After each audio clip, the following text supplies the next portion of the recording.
नमस्कार दोस्तों, इस वीडियो में आज हम डिस्कस करेंगे कि माइक्रो फाइनेंस कंपनी के अंदर ट्रेडमार्क क्यों कराना चाहिए। बेसिकली हमारे क्लाइंट का सवाल था कि सर क्यों मैं ट्रेडमार्क रजिस्टर कराऊँ एक माइक्रो फाइनेंस कंपनी के अंदर, क्योंकि जब मैंने एक कंपनी को रजिस्टर करा ही लिया है एमसीए से, मिनिस्ट्री ऑफ कॉर्पोरेट अफेयर्स से, तो मुझे ट्रेडमार्क अथॉरिटी के पास जाना क्यों पड़ रहा है और मैं क्यों ट्रेडमार्क कराऊँ। क्योंकि मेरे पास जो सर्टिफिकेट आ गया है वो मेरा सर्टिफिकेट है, जो भी सर्टिफिकेट ऑफ इनकॉर्पोरेशन मुझे एमसीए से मिला है। तो बेसिकली मैं बता दूं आप लोगों को भी कि ट्रेडमार्क क्यों माइक्रो फाइनेंस कंपनी के लिए ज़रूरी है। देखिए, आज की डेट में जो हम सेक्शन 8 कंपनी बना रहे हैं, सेक्शन 8 माइक्रो फाइनेंस कंपनी जो रजिस्टर्ड हो रही है, उसमें आपको नाम के अंदर फाइनेंस वर्ड नहीं मिल रहा है। अब सवाल है कि क्यों नहीं मिल रहा है, ये तो गवर्नमेंट ही जाने क्यों नहीं मिल रहा है। अगर हमें अपने कस्टमर्स को अप्रोच करना है, क्योंकि देखिए जब भी हम कोई बिज़नेस करते हैं तो बेसिकली वहाँ पे हमारा जो मेन फोकस होता है वो सेल्स जनरेट करना होता है, more and more profit earn करना होता है।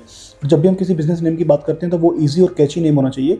तो जब हम कोई सेक्शन 8 माइक्रो फाइनेंस कंपनी बनाते हैं ना, तो उस सिचुएशन में गवर्नमेंट हमें कोई ईजी और कैची नेम प्रोवाइड नहीं करती है। हम बीच में micro services word, helping word, है ना, कुछ इस तरीके के वर्ड यूज़ करते हैं।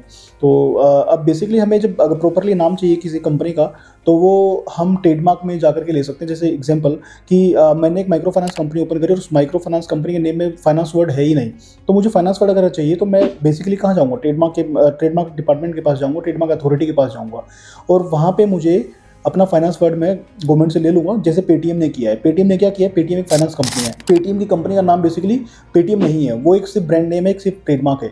तो जो उसका नाम है that is 197 communication limited. So company का जो सर्टिफिकेशन है वो 197 कम्युनिकेशन लिमिटेड से है, लेकिन कंपनी जो भी ब्रांडिंग कर रही है वो अपनी पेटीएम के नाम से कर रही है। तो आज हम जो जानते हैं वो कंपनी को पेटीएम के नाम से जानते हैं। तो ऐसे ही जब भी आप कोई कंपनी रजिस्टर्ड करते हैं, माइक्रो फाइनेंस के अंदर रजिस्टर्ड करते हैं और आपको फाइनेंस वर्ड या फिर फाइनेंस वर्ड आपको नाम में नहीं मिलता है, तो उसका एक सटीक सोल्यूशन जो है वो यही है कि आप ट्रेडमार्क कराइए। और ट्रेडमार्क जब कराएंगे तो आप अपने साइन बोर्ड्स पे, अपने लेटर हेड्स पे, अपने विजिटिंग कार्ड्स पे, सब पे वो जो फाइनेंस वर्ड है, जैसे XYZ माइक्रो फाइनेंस, आपने कोई नाम रखा तो आप XYZ माइक्रो फाइनेंस वर्ड आप उसमें यूज़ कर सकते हैं। ये आपका कंपनी के पास उस ट्रेडमार्क के लीगल राइट्स आ जाएंगे, लीगल प्रोटेक्शन आप लोगों को मिल जाएगा।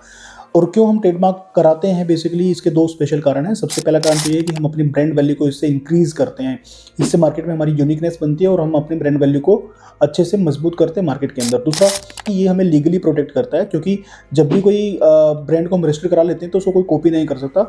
और ये दोनों रीजन है बेसिकली ट्रेडमार्क को रजिस्टर कराने की। तो आपको भी अगर कोई ईजी और कैची नेम चाहिए और आपको भी बेसिकली फाइनेंस वर्ड नाम में यूज करना है, तो आप स्पेशली एक्सक्लूसिवली ट्रेडमार्क जरूर कराइए अपने सेक्शन 8 माइक्रो फाइनेंस कंपनी के नाम का। मिलते हैं किसी नेक्स्ट वीडियो में। होपफुली आपको मजा आया होगा। जय हिंद।